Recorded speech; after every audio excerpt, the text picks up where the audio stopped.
도발을 일삼는 북한의 책임을 묻기 위한 유엔 안보리가 올해만 벌써 10번째 열렸지만 이번 회의도 또 빈손으로 끝이 났습니다. 비토권을 가진 중국과 러시아의 벽 앞에 유엔 안보리의 대북 제재 힘을 쓰지 못하고 있습니다. 유엔 안보리의 추가 대북 제재가 무산되자 한미일과 유럽 연합 등이 추가 독자 대북 제재에 나설 가능성도 제기되고 있는데요. 관련 내용들 조한범 통일연구원 선임연구위원과 함께 자세한 얘기 나눠보겠습니다. 어서 오십시오. 어서 오십시오. 네, 예. 유엔 안보리 회의가 열렸고 이번에도 아무런 성과 없이 종료가 됐습니다. 중국과 러시아의 반대로 인해서 이런 결과가 나왔는데 어떻게 보시는지 충분히 또 예상을 하셨는지 궁금합니다. 예, 당연히 예상을 했죠. 왜냐하면 마지막 대북 제재가 2017년 네. 9월에 북한 핵실험, 11월에 화성 15형선 이후에 나온 2397호거든요. 예, 이 이후에 지금 5년간은 대북 제재가 전혀 없어요. 그렇죠. 유엔 안보리가 수없이 열렸지만 단 한 번도 유엔 안보리 차원에서 결의를 한 적은 없고요. 예, 또 하나는 이제 최근에 뭐 금년이죠. 금년 2월 달에 러시아가 우크라이나 침공한 이후에 예. 네. 북러 관계가 밀착을 하고 있거든요. 10만 명 돈바스 지역에 북한 노동자 파견설도 있고 그다음에 러시아에 대한 북한의 탄약 공급설도 있는 상황에서 러시아가 당연히 북한에게 불리한 결의에 참여할 리가 없고요.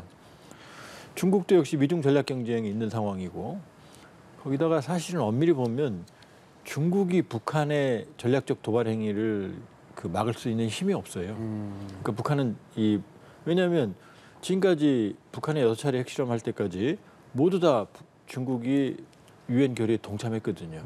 그 얘기는 북한이 말을 안 들었다는 얘기거든요. 네. 그러니까 사실은 생각만큼 중국의 영향력이 없다. 그리고 북한은 필요한 전략적 판단하면은 마웨이를 가지 중국하고 협의하거나 뭐 핵실험을 사전에 뭐 승인을 받거나 그건 거의 근거가 없는 얘기입니다. 따라서 예. 이번의 경우에도 충분히 예상이 됐고 향후에도 심지어 제가 판단하건대 북한이 7차 핵실험을 해도 네. 유엔 안보리 차원에서의 대북 제재 결의는 과거처럼 나오기 어려울 거예요. 그렇습니까? 이번에 미국이 안보리 의장 성명을 제안하겠다고 밝혔는데 지난 5월에 대북 추가 제재하자고 했을 때 중국이랑 러시아가 거기에는 거부하면서 대안으로 내놨던 것이 바로 그 의장 성명이라서 이번에는 그럼 그 의장 성명에 대해서 뭐 반대할 명분이 없는 거 아닙니까? 그래도 그것도 쉽지 않을 거예요. 그렇습니까? 왜냐하면 그 이후로 이제 상황이 많이 악화됐기 때문에. 그리고 또 하나는 이제 의장 성명은 사실은 중국과 러시아가 의장 성명이 나와도 자신들이 참여한 게 아닌 게 되니까 오해하는 방법이긴 한데 구속력이 없는 구속력이 전혀 없죠. 예. 심지어 유엔총회 결의도 구속력이 없거든요. 예, 그러니까 특정한 안보상의 불이익을 줄 수 있는 강제력을 행사할 수 있는 유엔 차원의 조치는 오로지 안보리 결의입니다. 안보리 결의고 유엔 안보리 5개 상임이사국 미국, 중국, 러시아, 영국, 프랑스가 만장일치로 합의를 해야만 되거든요. 네. 사실은 아주 불편한 현실입니다. 왜냐하면 이 5개 국가들이 핵을 가지고 있고 자기들이 맘만 먹으면 한 국가의 안보를 좌우할 수 있는 결정을 내릴 수 있는 거거든요. 예. 그러니까 아주 불공평하죠. 사실은 엄밀히 보면. 또 한 나라만 반대해도 이게 결렬이 되거든요. 예. 그러니까 오래전에 만들어진 강대국 5개 체제 지금은 상황이 네. 바뀌었거든요. 그러니까 안보리가 구조적으로 재편이 되는 상황이 지금 발생을 한 거죠. 네. 그러니까 이번 안보리 회의에서는 우리나라와 일본도 이제 참석을 했습니다. 황중국 주 유엔 대사는 안보리의 그동안의 무대응 그리고 추가 제재가 없었기 때문에 북한이 핵 개발에 더욱더 다가갈 수 있는 거다 이렇게 얘기를 했거든요. 근데 지금 ICBM을 쏠 때마다 앞서서도 말씀해 주셨지만 안보리에서는 실효성 있는 대안을 지금 내놓지 못하고 있잖아요. 그렇다면 앞으로는 어떻게 해야 될까요? 구조적인 어떤 게 필요할까요? 지금 상황에서는 이제 안보리는 식물인간이 된 거고요. 예. 또 엄밀히 말하면 더 제재할 게 별로 없어요. 예. 이미 대북 제재는 거의 최강의 수준으로 유지가 되고 있어요. 그렇게 본다 그러면 이제 지금부터 제재를 하면은 이제 북한 민생에 직접 북한 주민들의 피해가 하는 것밖에 없거든요. 남은 건 해상 봉쇄인데 예. 해상 봉쇄는 전쟁 직전 단계거든요. 그렇게 본다 그러면은 제재를 지금 추가한다고 해서 북한이 아파하지도 않을 거고요. 네. 또 그 제재 때문에 지금 이 도발 행위, 핵능력 고도화를 중단하지도 않을 거예요. 사실은 강력한 억제, 제재 이것은 유효하지만 네. 이게 유일한 만능은 아니고요. 그러니까 제재 만능주의에서 벗어나야 되는 거고요. 또 하나는 결국 제재를 했지만 북한은 지속적으로 핵능력을 고도화시키고 있거든요. 네. 지금 이게 성공한 건 아니에요. 추가 제재가 나온다고 해도 북한이 핵능력 고도화를 중단하지 않을 거거든요. 예. 그러니까 지금 그렇다고 해서 제재를 완화하거나 이건 또 우리가 선택할 수 있는 옵션이 잘못된 아닌 해석이 거죠. 될수 있으니까. 그러니까 제재를 유지하되 대화도 같이 해야 됩니다. 설득을 하는. 그리고 중국과 러시아가 유일한 대안은 아니지만 중국과 러시아의 협력을 이끌어낼 수 있는 대안도 미국이 제시를 해야 돼요. 사실 중국과 러시아를 움직일 수 있는 건 미국이거든요. 네. 그러니까 여러 가지 복합적인 방안을 제시해야지 단일한 방안만 갖고는 안 되는 거고요. 그러니까 어제도 청와대 1차장이 그 얘기를 했거든요. 대화란 얘기를 했거든요. 억제, 단념, 그다음에 대화 3원칙이라고 말했거든요. 네. 그러니까 지금 제재뿐만 아니라 이제 중국과 러시아의 이제 협조도 필요하지만 어쨌든 대화도 필요하다 이렇게 말씀을 해주셨습니다.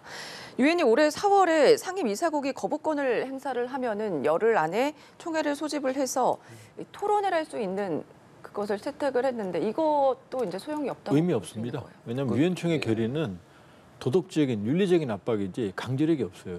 예를 들면 러시아가 우크라이나를 침공했는데 예. 압도적인 다수가 러시아의 침공이 규탄 성명을 발표했거든요. 결의를 했어요. 근데 지금 러시아의 강제력이 없잖아요. 그러니까 예. 이 유엔 총회에서 만일에 자동적으로 논의를 한다고 하더라도 그것이 상징적인 의미를 이상을 넘기는 어려워요. 그러니까 최강의 대북 제재에도 움직이지 않는 북한이 유엔의 총회에서의 결의나 이거에 대해서 움직일 가능성은 희박하다. 물론 없는 것보다는 낫겠죠. 예. 그럼 안보리는 어떤 식으로 개혁이 돼야 좀 적절한 목소리를 낼 수 있다고 보세요? 지금 안보리 상임이사국이 너무 배타적이죠. 예. 과거에 미국, 러시아, 소련이었죠. 예. 중국, 프랑스, 영국 이게 강대국이었거든요. 예. 근데 지금은 사실은 많이 상황이 바뀌고 있죠. 이 세력경이 많이 바뀌었죠. 예. 그러니까 남미도 아프리카도 아시아도 없거든요. 예를 들면. 그러니까 안보리 상임이사국 숫자를 늘리고 거기서 만장일치가 아니라 절대 다수로 네. 바꿔야죠. 그러면은 예를 들어서 안보리 국가가 그 미국이든 러시아든 불량행위를 하면 자기들 셀프 거부권을 행사하면 모든 게 면제부가 되거든요.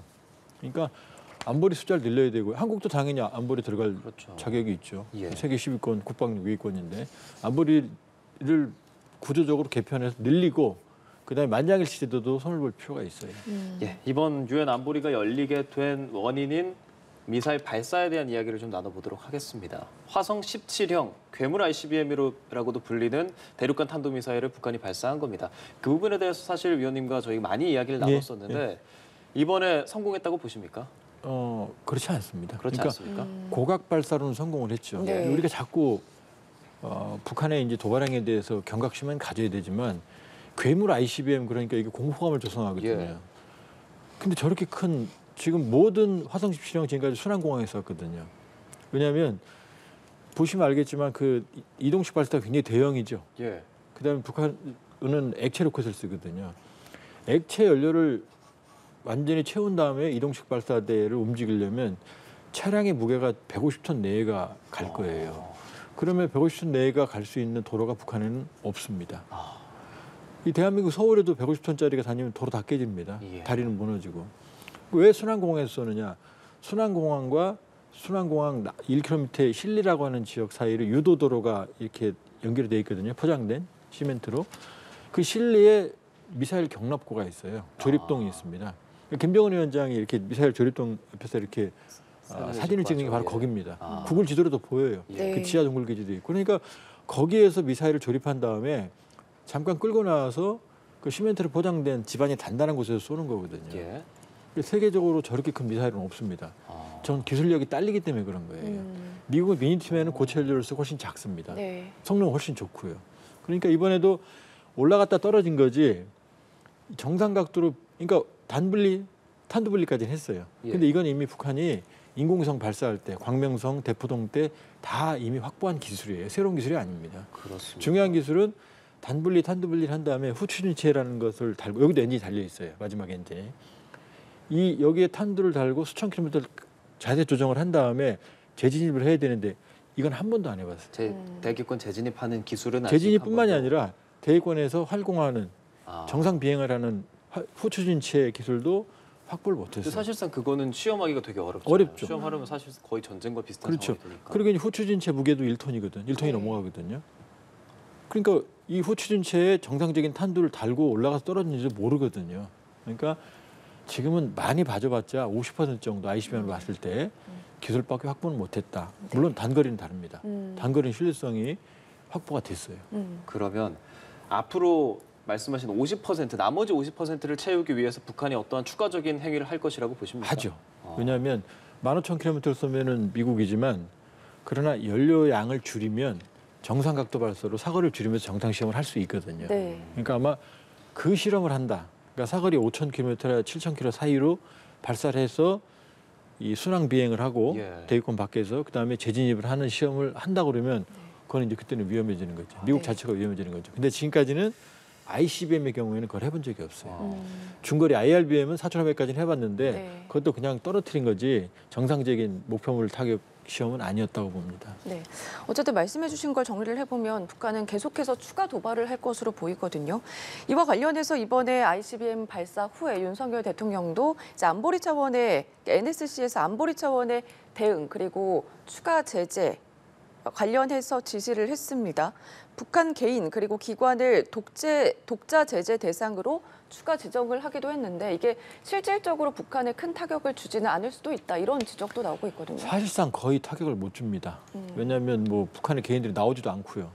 그다음에 그걸 막는다고 그래서 지금 수출입 통제가 거의 이루어지고 있는 상황에서 그리고 또 하나는 ICBM 착시에도 벗어나야 돼요. 네. ICBM 우리를 쏘는 게 아니거든요.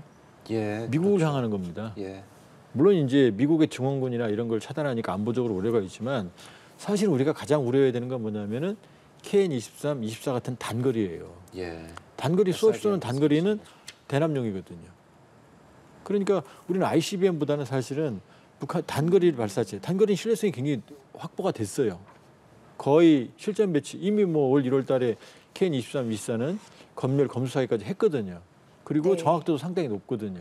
그러니까 ICBM도 우리가 경각심을 가져야 되지만 사실은 우리한테 직접 위협이 되는 거는 단거리입니다. 단거리 단거리고 이 ICBM 발사보다 핵실험보다 여기에 장착할 수 있는 탄두의 수를 늘리는 거거든요. 예. 북한이 이제 운반수단은 단거리는 많이 만들어놨는데 여기 탄두는 아직 부족하거든요. 예, 예. 그러니까 사실은 핵실험보다는 영변의 플루토늄 추출, 그다음에 강선의 고농 추출하는 추출 이게 훨씬 더 무서운 거거든요. 네. 근데 사실은 이제 우리는 핵실험과 ICBM 착시에 있는 거죠. 이번에 안보리 차원에서 어쨌든 결론이 없다 보니까 한일 간의 이제 대북 제재가 논의될 여지에 대해서도 나오고 있거든요. 그런데 보면 저번에 있었던 중미 정상회담 그리고 한중 정상회담에서도 북한 쪽에서는 어쨌든 부담으로 다가왔을 것 같습니다. 그런데 이번에 이렇게 우방국이 연계를 해서 대북 제재를 만약에 강화를 하게 된다면 이게 북한 쪽에서 더 우발적으로 작용할 가능성이 높아지지 않을까 그런 우려도 높아질 있거든요. 겁니다. 왜냐하면 9월이 기점으로 9월이 굉장히 중요해요. 금년 9월이. 네. 왜냐하면 9월 25일부터 10월 9일까지 김정은 위원장이 전술핵 운영 부대를 다니면서 그렇죠. 전술핵 탄두, 모의 핵탄두를 장착한 미사일 발사를 현지 지도를 했거든요. 예. 이때부터 사실은 보면은 주고받깁니다. 여기에 한미가 대응을 하면 북한이 도발을 하고 또 북한이 도발하면 한미가 대응을 하면 북한이 도발하고 이번 화성 17형 발사도 사실은 프놈펜에서 한미일, 한일 회담 공조체제 강화에 대한 대응이거든요. 네. 그러니까 최선희 외무상이 안보리 열리기 직전에 담화를 냈죠. 그렇죠. 그러면서 미국과 안보리의 대응을 지켜보고 있다 이런 표현을 썼거든요. 그 대응에 따라서 자기들이 도발 수위를 결정하겠다는 거거든요. 사실은 이제 핵실험을 암시하는 겁니다. 왜냐하면 미국이 가장 핵실험에 예민해하거든요. 그러니까 추가 도발은 ICBM 발사, 단거리 발사. 예를 들면 지금 연기된 소링 이글 훈련 같은 경우 하게 되면 네. 북한이 또 단거리 발사 같은 걸 또 쐈을 거예요. 그러니까 향후에는 모든 한미의 군사 대응 혹은 외교안보적 대응 움직임에 대해서 북한이 매번 대응을 하는 패턴이 반복이 될 거예요. 그럼 위원님, 사실 지금 안보리도 그렇고 대북 독자 제재나 한일 독자 제재, 한일 제재 이런 것들도 실효성이 많이 없고 제재를 하려고 하면 도발로 응수하는 북한인데 어떤 대책을 우리가 세워야 되는 거겠습니까? 결국은 북한도 무한정 도발할 수 있는 건 아니거든요. 기초 체력이 우리보다 훨씬 취약하거든요. 그러니까 지금은 계속해서 도발을 하고 있지만 사실은 원하는 건 협상이에요. 네. 근데 이제 자기들에게 유리한 협상이죠. 그러니까 2019년 2월에 하노이로 돌아가자는 예. 게 북한의 생각이에요. 네. 그런데 그 사이에 북한 핵능력이 더 고도화됐거든요. 예. 핵 무력 법제화까지 했기 때문에 예. 이제 핵은 손에 쥐고 협상하겠다는 거거든요. 아, 근데 우리는 그 핵을 손에 쥐는 협상을 할 수가 없는 거죠. 그걸 쥐고 있다면. 그러나 그렇다 하더라도 북한의 비핵화는 이제 상당히 어려운 과제가 됐어요. 예. 시간도 많이 걸릴 거고. 상황을 안정시키는 건 협상 국면을 재개하는 겁니다. 협상 국면의 재개가 문제 해결은 아니지만 협상 국면을 재개해서 북한의 도발 행위를 안정화시키고 예. 장기적으로 완전한 비핵화로 가는 로드맵으로 들어가는 입구를 형성하는 게 지금은 과제입니다. 네. 예, 알겠습니다. 군에 대한 얘기를 좀 여쭤보고 싶습니다. 저희가 앞서 기사로도 전해드렸지만 KF-16 그제밤에 추락을 하는 좀 안타까운 상황들이 있었는데 그 이후에 지금 비행이 다 중지가 되고 레드 플래그라고 하는 그 소링 이글 훈련도 사실 연기가 되는 상황이지 않습니까? 이런 상황에서 큰 문제가 없다고 어떻게 이 문제들 좀 대책을 마련해 나가야 된다고 보세요? 이제 우리 공군기 운영 개념은 하이, 미들, 로우급입니다. 네. 그러니까 하이급은 지금 F-15, 그다음에 이제 F-35고요. 예. 그다음에 이제 미들급이 KF-16이거든요. 예. 근데 KF-16은 이제 노후화가 진행이 되고 있어요. 그러니까 뭐 저런 사고가 안 다행히 조종사께서 이제 무사하신 건 다행이고요. 그러나 이제 그 항공기가 노후화되면 사고의 가능성은 있습니다. 근데 이제 최근에 미사일 발사에서 여러 가지 문제점이 노출이 되고 그건 장기간 훈련 안 했기 때문에 발생하는 문제고요. 예. 이번 건도 그렇게 크게 우려할 사안은 아닙니다. 왜냐하면은 항공기 추락 사고는 뭐 거의 모든 국가에 상시적으로 일어나고요. 이번 사고를 계기로 엔진 개통으로 추정이 되는 문제를 해결한다고 그러면 항공기 신뢰성이 검증이 되는 거니까 네. 조종사가 무사하다면 사실은 그렇게까지 염려할 상황은 아니다 이렇게 볼 수 있어요. 네. 그리고 우리 군이 한국 형사들하고 불리는 LSAM 미사일 요격 시험에 예. 성공을 했거든요. 이거는 어느 정도 성과다 이렇게 볼 수가 있을까요? 상당히 성과가 크죠. 네. 왜냐하면 지금 우리가 가지고 있는 천궁2는 예. 고도가 15km입니다. 그렇죠. 그다음에 패트리어트 2, 3가 20, 30이거든요. 예. 사드가 40km에서 150km거든요. 그렇죠. 네. 그러니까 LSM이 40에서 뭐 정확한 지형은 모르지만 40에서 100km 사이로 추정이 되거든요. 그러면은 사드를 대체하는 개념입니다. 사드와 중첩도 되고. 예. 그러니까 이 정도 LSM이 실전 배치가 된다 그러면 이 중층적 복합적 방어망이 한국군 자력으로 만들어지는 거예요. 그다음 사드 체계하고 통합돼서 연동돼 운영이 된다 그러면은 네. 방어망이 확실히 강화되고 우리의 자주적인 고고도 이 종말 단계 고고도 방어망이 확보가 되는 거죠. 천궁, 팩3 말씀해주신 주한미군이긴 하지만 사드까지 사드 그다음에 상황에서 LSM까지 되면 LSM. 아주 복합적이죠. 그러니까 그러면은 뭐 사실 좀 과장해서 말하면 미국보다 더 방어망이 좋을 수 있죠. LSM 우리 거니까 사드가 있다면. 예, 미사일에 대해서 SM3 미사일 도입 예산도 편성했잖아요. 그 부분은 어떻게 보고 계세요? 이제 그동안 우리 이지스함이 탄도미사일 능력이 제한돼 있었어요. SM6만 있었거든요. 네. SM3는 이제 탄도미사일 능력이 생기는 거거든요. 그러면은 이지스 체계까지 복합적으로 LSM과 이지스 체계까지 연동이 된다 그러면은 뭐 상당히 안정적인 미사일 방어망이 구축이 되는 거다 이렇게 볼 수 있어요. 예. 네. 북한의 위협이 계속되는 어쨌든 상황에서 지금 B1B보다 더 강력한 핵무기를 탑재할 수 있는 그런 전략 자산이 필요하다 그런 얘기도 나오고 있거든요. 원래 이제 B1B가 핵무기 탑재용이에요. 그렇죠. 그런데 이제 전략무기 제한 협정에 의해서 B1B가 너무 강력하니까 이제 미소 그 당시 미국과 소련이 합의해서 B1B에는 이제 핵무기를 제거하기로 했는데 근데 이론적으로는 핵무기 탑재가 가능합니다. 원하면 언제든 탑재할 수 있어요. 그리고 이제 B-52H가 핵무기를 탑재하거든요. 근데 이제 이 B-52H는 이 속도가 느리죠. 50년대 개발된 거고.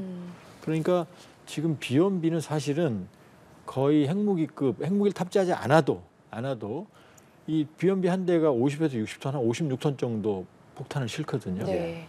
그러면 괌에 배치된 4대, 지금 이제 본국으로 돌아간 걸로 추정이 되는데 4대면은 거의 탄두 무게만은 아니지만 200톤 이상의 탑재량을 과시하거든요. 네. 이게 4대가 예를 들어서 평양을 폭격한다고 그러면은 거의 북한 지도부는 괴멸된다고 볼 수 있어요. 그러니까 B1B를 그래서 북한이 가장 두려워합니다.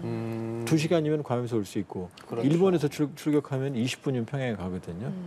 그리고 B1B가 갈 때는 전자전 교란기가 같이 가기 때문에 북한이 막을 수 있는 방법이 없어요. 네. 그러니까 사실은 B1B면 최강이라고 볼 수 있습니다. 그렇다면 마지막으로 질문드리고 싶은 것이 그렇게 B1B 랜서 같은 강력한 무기들을 사실 미국이 갖고 있지 않습니까? 미국은 지금 전선이 뭐 러시아, 우크라이나도 있고 생각해야 되는 것들이 꽤나 많지 않습니까? 이 상황에서 이런 B1B 랜서 아까 말씀하신 뭐 전략 다른 무기들까지 북한에 어느 정도까지 신경을 앞으로 써야 할지 그리고 북한 입장에선 그 관심을 끌기 위해서 더 많은 어떠한 행동을 할 거란 말이죠. 예, 북한이 더 많은 도발을 할 거예요. 예. 왜냐하면 도발하는 목적 중에 하나가 핵무기 개발도 있지만 미국의 관심과 협상이거든요. 그러니까요. 자기들이 유리한. 조심스러운 예측이지만 이제 우크라이나전은 소강 상태에서 아하. 휴전 국면으로 넘어갈 가능성이 높아요. 예. 왜냐하면 양측 다 피로감이 있고 근데 우크라이나에 무한정 지원할 수 있는 것도 아니거든요. 네. 그리고 돈바스 지역의 특성상 양측이 모두 양보하기 어려워요. 그 불행한 일이지만 전선이 교착되고 소강 상태에서 휴전으로 가는 이런 흐름으로 갈 가능성이 높거든요. 예. 북핵 문제의 문제는 더 커지겠죠. 그러니까 아마 국제 정세 때문에 미국의 전략 자산이 제한되는 그런 일보다는 오히려 더 미국이 더 점점 더 신경 쓰는 그런 상황이 전개가 될 겁니다. 알겠습니다. 여기까지 들어보겠습니다. 지금까지 조한범 통일연구원 선임 연구위원과 함께했습니다. 고맙습니다. 위원님 고맙습니다.